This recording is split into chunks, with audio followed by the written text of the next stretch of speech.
Sebagai upaya meningkatkan pengawasan partisipatif masyarakat, khususnya dari media di Kabupaten Magetan, Bawaslu Kabupaten Magetan menggelar acara sosialisasi peran media dalam pengawasan pemilihan serentak tahun 2024. Kegiatan ini dilaksanakan di Harmada Juklus, Selosari, Magetan, 9 Oktober tahun 2024. Turut hadir dalam kegiatan ini Ketua Bawaslu Magetan, Muhammad Kilat Adinugroho, anggota Bawaslu M. Ramzi, serta narasumber dari DKPP, Tim Pemeriksa Daerah, Dr. Sri Setiadi, SHS Hum, dan Arif Hidayatullah, wartawan Kompas Biro Madiun, Panwasam, serta awak media sejumlah 100 peserta yang merupakan wakil dari organisasi wartawan di Magetan.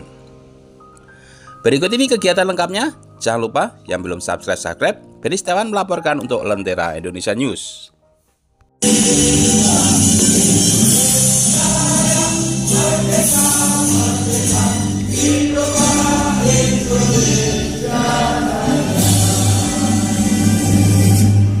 Dilanjutkan Mars Pengawas Pemilu. Mengabdi untuk negara dan Pancasila, berjuang untuk mengawal demokrasi bangsa Indonesia. Berdasar undang-undang kami pun berdiri, wujudkan harapan reformasi. Sobat semangat kami tak akan berhenti, ayo awasi.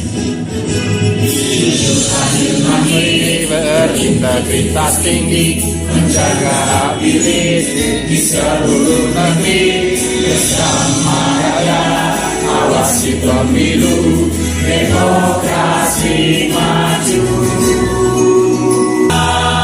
Pemilu, demokrasi bangsa. Bersama rakyat pengawas pemilu, kita tegakkan keadilan pemilu. Pengawas demokrasi bangsa. Bersama rakyat pengawas pemilu, kita tegakkan keadilan pemilu. Kita tegakkan keadilan pemilu. Penegakan demokrasi di Indonesia, media disebut sebagai pilar demokrasi keempat selain 3 pilar demokrasi lainnya, eksekutif, legislatif, dan yudikatif. Kaitannya dengan Bawaslu, media menjadi salah satu bagian yang sangat membantu dalam melakukan pengawasan partisipatif.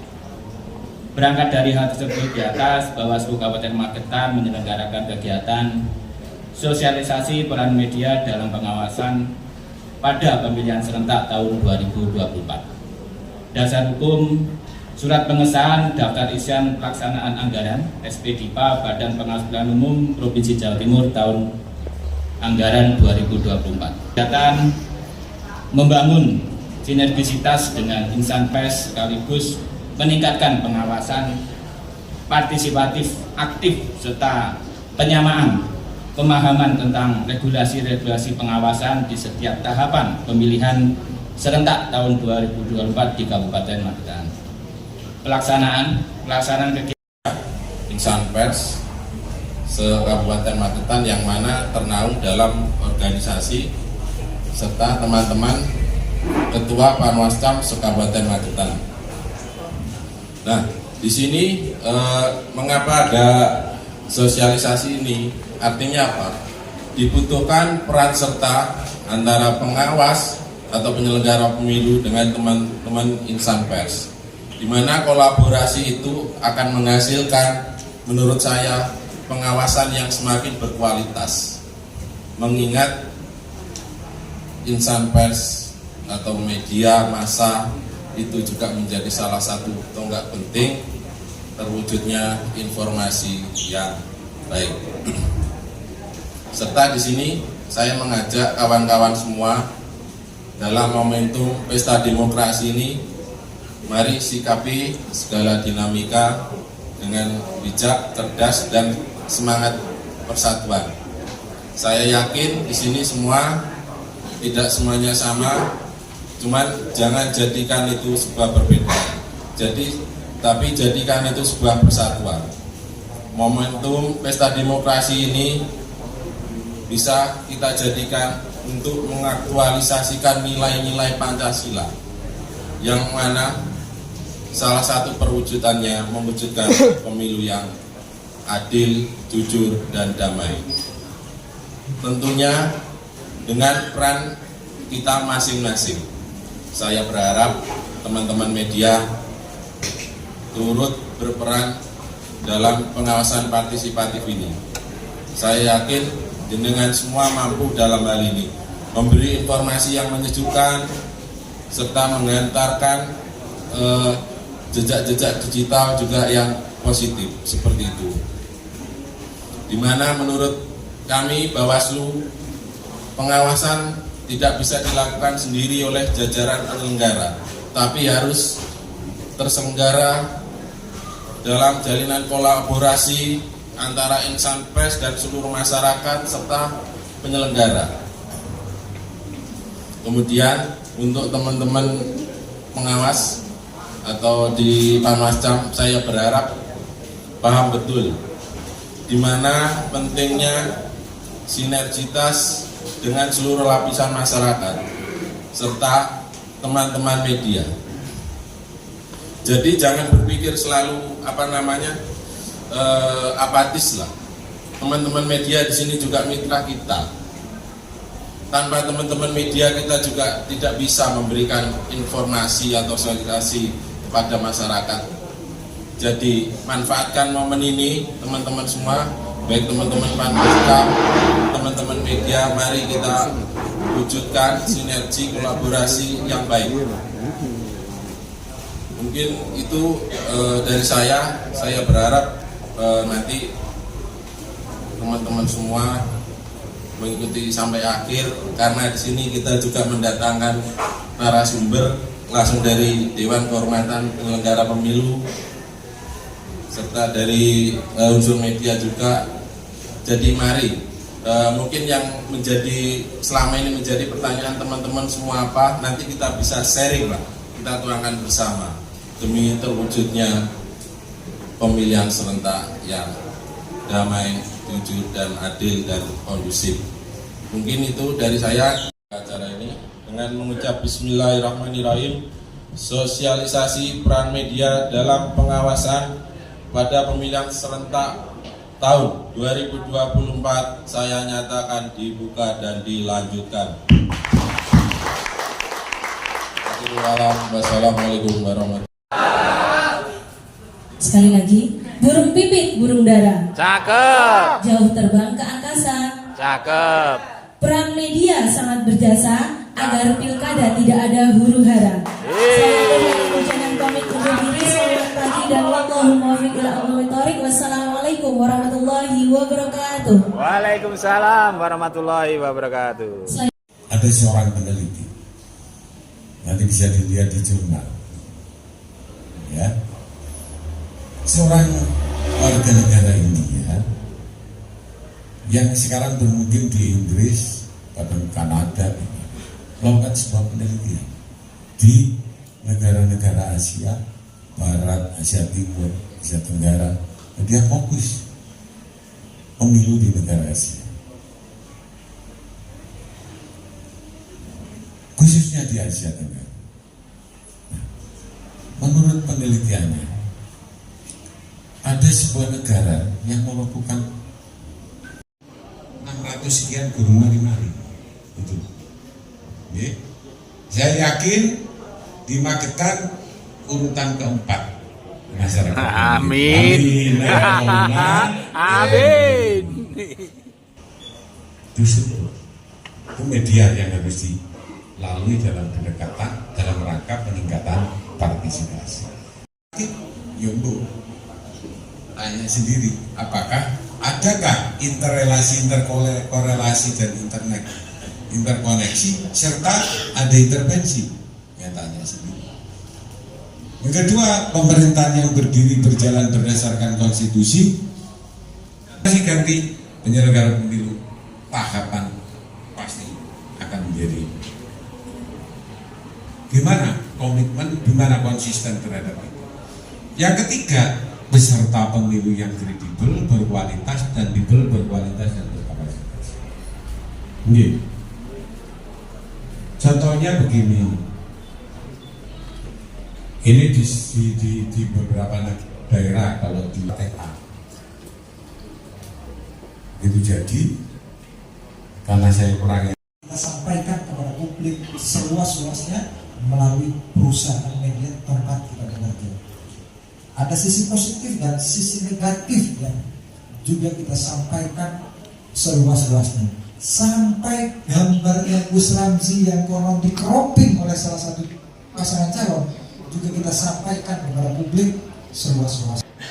Nanti akan kita sampaikan seluas-luasnya tentang perolehan suara, baik itu hitung cepat, hitung unggul, sampai ke siapa yang dipilih oleh rakyat melalui keputusan penyelenggara pun kepada peserta pemilu serentak. Kalau di Kabupaten Magetan ada calon A, B, C atau 1, 2, dan 3, kepada mereka pula lah kita memberikan edukasi. Orang usah belajar, mulai gelut tak syuting loh. Biasanya siapa penting adalah kita berkewajiban untuk memberikan edukasi pentingnya partisipasi memilih, pentingnya datang ke TPS pada tanggal 27 November mendatang. Yang ketiga teman-teman, mari kita minta data 20 akun itu. Misalkan pasangan X akunnya apa saja. Karena apa? Karena PKPU 13 mengamanatkan akun-akun itu harus padam atau non aktif pada saat hari tenang. Jika hari tenang masih ada, kita tulis itu, kita syuting itu, kita tayangkan sebesar-besar. Lalu kemudian bagaimana dengan iklan kampanye PKPU 15? Jika tidak salah pasalnya 3539. Bukan, iklan kampanye 45 di media massa. Untuk di televisi, senior-senior sekalian, sahabat-sahabat sekalian, sehari maksimal 10 slot 30 detik. Kalau di Kompas TV ada lebih dari 10 slot lebih dari 30 detik, bagian dari pelanggaran, bagian kong kali kongnya perusahaan media dengan pasangan calon. Kalau di televisinya Cak Aswi ada 15 slot lebih dari 30 detik, kita laporkan bersama-sama bahwa itu frekuensi milik. Nama saya Beni Setiawan, saya dari Bendera Indonesia News, kebetulan dari Paguyuban IWO, Ikatan Wartawan Online untuk pengurus daerah Magetan. Izin yang kami tanyakan, tadi dari Prof mengatakan bahwa untuk tahun 2024 untuk Pilpres maupun Pileg kemarin itu ditemukan pelanggaran yang terbanyak untuk sepanjang sejarah mungkin ya yang ditadikan.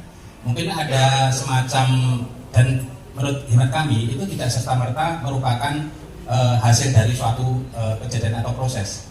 Apakah tidak mungkin dari DKPP juga ikut mengawasi terkait dengan bagaimana rekrutmen dari para penyelenggara itu? Dan saya di lapangan kita banyak sekali menemukan bahwa ternyata di bawah itu walaupun tanda kutip masih rumor, itu banyak sekali ada semacam rekomendasi. Dari rekomendasi si A harus ini, si B harus ini. Itu dari bagaimana DKPP menyikapi hal tersebut agar apa yang kita angankan, apa yang kita wujudkan, pemilu yang berintegritas itu bisa terselenggara dengan baik di Indonesia. Terima kasih, Mas Tusul. Yang pengawasan rekrutmen penyelenggara di tingkat kabupaten dan ya mungkin semuanya Pak ya, provinsi, kabupaten hingga desa. Apakah tidak ada untuk pencegahan? Itu kalau di dalam istilah regulasi itu ada lex spesialis. Sehingga di dalam konteks pansel atau penerimaan anggota Bawaslu, KPU sampai jajaran atas bawah di KPP tidak itu karena kewenangan mutlak dari pemerintah, mau merekrut siapa, mau ini siapa, nah ikut. Nah, itu bagus. Jadi salah satu indikator yang nantinya juga bisa menjadi satu evaluasi dalam penelitian kenapa terjadi pelanggaran yang begitu meningkat itu. Saya baru menulis partisipasi masyarakat. Partisipasi masyarakat, oh ini karena rekrutmennya tidak betul dari dan lain sebagainya. Itu bagian nanti akan kita hanya melihat outcome-nya kok begini. Saya indikatorkan hanya partisipasi masyarakat itu. Yang sana tadi sudah saya katakan sebenarnya, kapan Anda itu berdialog, apakah Anda bertemu, diajak ketemu, atau memang mengajak ketemu?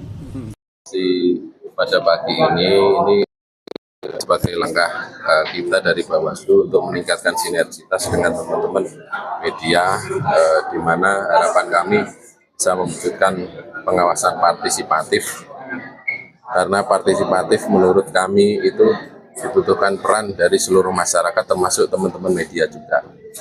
Untuk apa? Salah satunya untuk mencegah potensi-potensi pelanggaran. Dan kita di sini memang menghadirkan harapan terhadap penyelenggaraan pemilu ini, atau harapannya bisa tercipta pemilihan serentak yang demokratis dan semakin berkualitas. mungkin kepada masyarakat, bagaimana partisipatif yang tadi disampaikan dan diharapkan? Artinya masyarakat harus turut serta melakukan tugas-tugas pengawasan. Jadi selain dari Bawaslu, masyarakat juga harus bisa mengedukasi lah, turut mengawasi. Mungkin ada potensi-potensi pelanggaran seperti apa di lapangan yang tidak sesuai regulasi. Artinya sebagai langkah juga mitigasi lah. Oke, kami dari pengurus daerah IWO Kabupaten Magetan mengucapkan terima kasih kepada Bawaslu Kabupaten Magetan yang telah menyelenggarakan kegiatan sosialisasi ini. Mudah-mudahan sinergitas antara media bersama Bawaslu semakin baik demi menjaga dari pemilu atau pilkada yang akan dilaksanakan nanti pada tanggal 27 November 2024. Tetap semangat dan tetap semangat.